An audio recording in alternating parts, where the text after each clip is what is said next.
제가 먼저 여러분들이 그림 하나를 보여드리려고 하는데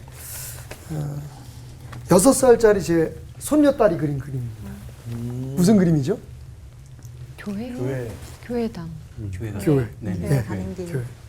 지금 여러분들이 두 가지의 대답을 하셨어요. 한 분은 교회, 대부분은 교회라고 말씀하셨습니다. 그리고 교회당이라고 말씀을 하셨어요. 정답은 뭘까요? 교회당이 맞습니다. 그죠? 사실 여러분 성경을 보면 성경에 그 교회라고 하는, 신약 성경에 교회라고 하는 말을 사용할 때 교회당을 의미하는 그런 의미로서 사용된 것이 거의 없습니다. 교회였습니다. 그리고 그 교회가 모여서 예배하는 곳이 교회당. 지금 제가 여러분에게 보여드린 그림과 같은 교회가 된 것이죠. 근데 언제부턴가 이 두 개의 단어가 혼용되기 시작했죠. 그래서 우리 교회 그러면 그게 교회 건물이 될 때도 있고, 그리고 교회 그러면 정말 성경적인 말대로 에클레시아, 예수를 믿는 사람들, 예수를 구주로 그 고백하는 사람들의 모임이 되었던 거죠. 자, 이 두 가지가 혼동을 일으킬 뿐만 아니라 사실은 구약의 성전과 오늘의 교회 또한 우리에게 혼동을 일으키는 개념이 되고 만 것입니다.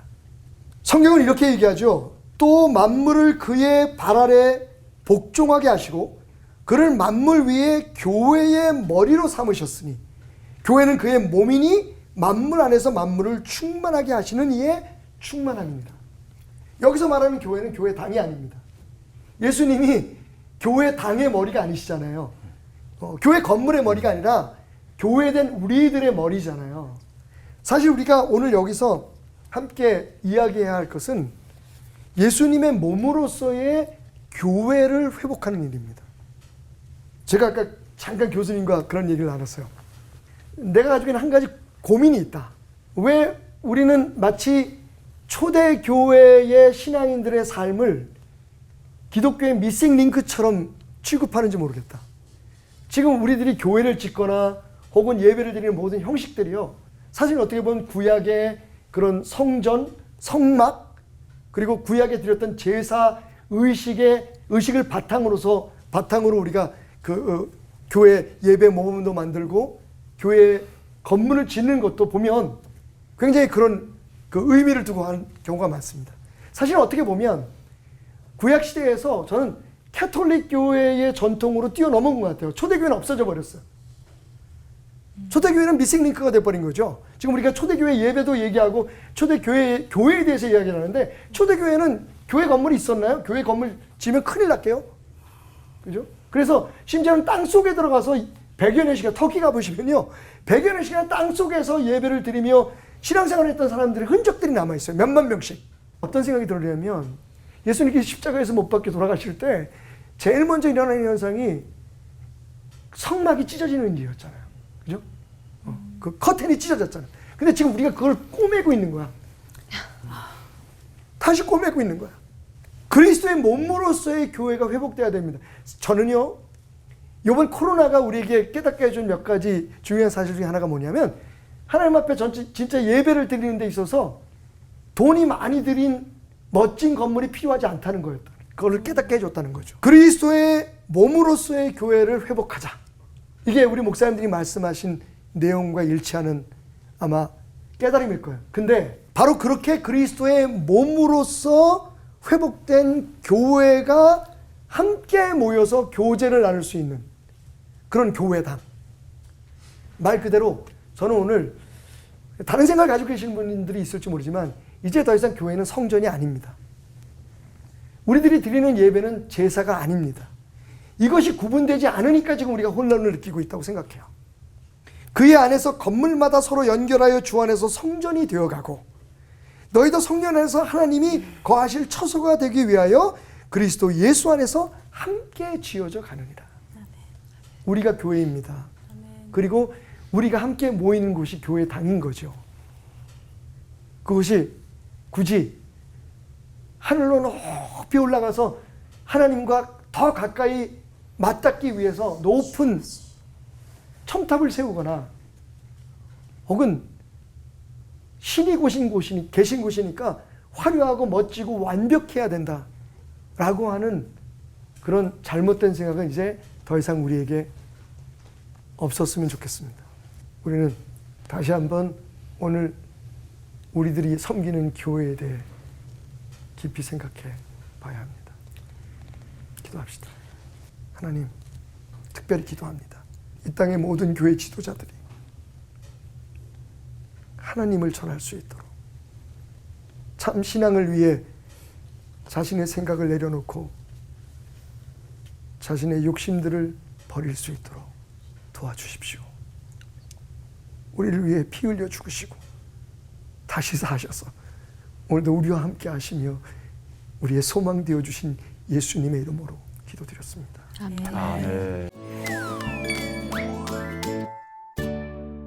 성전과 교회가 그러면 같은 건가 같은 거지 않은가? 근데 아까 전에 다른 질문으로 빨리 넘어가라 그랬는데 자꾸만 제 질문이 이러네요. 죄송합니다. 성전과 교회는 같은 것인가요? 다르다면 어떤 차이가 있나요? 박태남 목사님, 가장 이상적인 교회당, 그렇다면 어떤 모습일까요? 예수님께서 아까 제가 말씀드린 것처럼 만민이 기도하는 집인 것을 너희가 알지 못하느냐 말씀하시면서 성전을 정화하셨잖아요. 그리고 그 뒤에 요한이 이런 말을 해요. 내가 이 성전을 부었다가 3일 만에 다시 지을 수 있다 말씀하셨을 때 그건 당신의 몸을 이야기한 것이다. 당신을 이야기한 것이다. 사실은 예수 그리스도가 성전인 거예요. 그리고 그분이 함께 하시는 우리 삶이 성전인 거예요. 아까 목사님 말씀 너무 좋았던 게 그러니까 지금 우리가 논의해야 될 건 그래서 내가 성전이 되었는가, 내 삶이 성전인가 이거거든요. 우리의 신전은 어디 있을까요? 바로 우리 자신의 삶이 아닐까요? 주님이 함께 하시는 성전인 예수님을 모시고 사는 삶.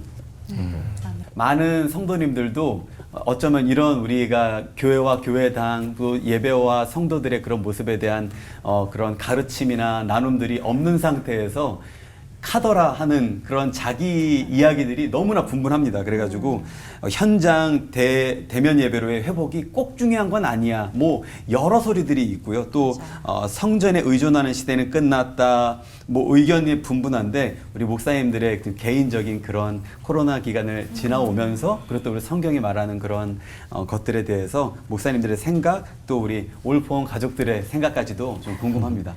네. 어떻게 생각하세요? 저는 예배 관점에서 볼 때 그 전편에도 우리가 이야기를 나누고 오늘도 좀 잠깐 얘기를 하지만 초대교회 예배 중에서 되게 자유로웠지만 꼭 빠지지 않았던 하나가 있어요. 그게 성만찬입니다. 지금 물론 이제 학자들에서 좀 분분하긴 하지만 그래도 그 성만찬이 사실은 애찬과 구별되지 않게, 그러니까 뭐 구별될 때도 있지만 사실 그때가 실제적으로 식사였다는 이야기를 하잖아요. 왜 그랬을까요? 제사라면 그냥 대제사장이 1년에 한 번씩 지성소에 들어가서 드리는 거나 옛날 캐톨릭도요. 사제가 들어가는 공간과 일반 그 성도들이 들어가는 공간이 구분되어 있었죠. 그래서 대부분 어떻게 성전을 지었냐면 교회를 지었냐면 캐테드랄이 쭉 길게 지어졌었어요.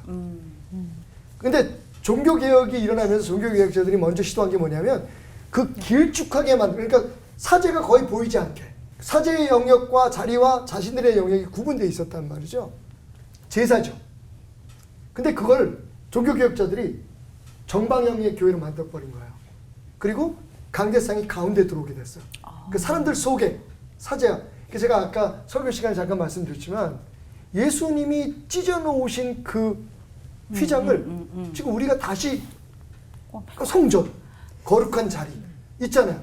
여기는 목사만 올라오고 심지어는 과거에는 지금 많이 바뀌었지만 여자는 절대로 올라갈 수 없는 곳. 뭐 이런 식의 그러니까 진정한 예배는 하나님과 우리 사이의 그런 그 관계에서만 이루어지는 게 아니라 사실은 성도들의 모임 속에서 그러니까 혼자 예배 드린다는 건 반쪽짜리예요. 함께 드려야 되는 게 맞아요. 성찬을 나눠야 돼요. 그래서 지금 우리가 성찬을 매 예배마다 못하고 식사를 매 시간마다는 못할지라도 우리 예배가 그런 예배가 돼야 되는 것만 틀림없어요. 예수님은 성전을 왜 가야 된다고 말씀하셨을까요? 우리는 성전을 왜 가나요? 돌발 질문이네요. 네, 반대로 돌발 질문. 요거 돌발 질문입니다. 네. 다른 말로 말하면 교회는 왜 가나요? 예배하러 가잖아요, 그죠?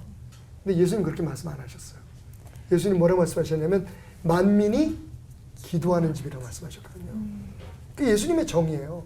만민이 기도하는 집이라는 건 모든 사람이 하나님과 기도는 관계잖아요. 그리고 모든 사람들이 함께 모여 관계를 맺는 곳이라고 예수님은 말씀하셨고요. 그 기도 속에 예배도 있는 거예요. 그러니까 기도가 예배의 순서가 아니라, 그죠? 그래서 보면 초대교회는 항상 그 나눔이 있었고, 사귐이 있었고, 그 요소가 지금 우리의 예배는 빠지는 거예요. 그러니까 예배를 교회 안 가서 드려도 된다. 혹은 영상으로 드려도 된다. 상황에 따라서 그럴 수도 있고 저럴 수도 있고. 우리가 뭐 그러고 싶어서 그랬나요? 코로나라고 하는 적을 만난 거잖아요. 그런데 그래서 더 교회에 대한 중요성을 깨달아야 되는데 우리의 상인과 만남에 대해서 소중하게 생각해야 되는데 반대로 우리는 편한 것을 선택하기 시작했잖아요. 예수님이 말씀하셨어요. 내 집이 만민이 기도하는 집이라고 말한 것을. 너희가 도둑의 소굴을 만드는구나. 교회에서 그 기도가 빠지고 사귐이 빠지면 도둑의 소굴이 되는 거죠.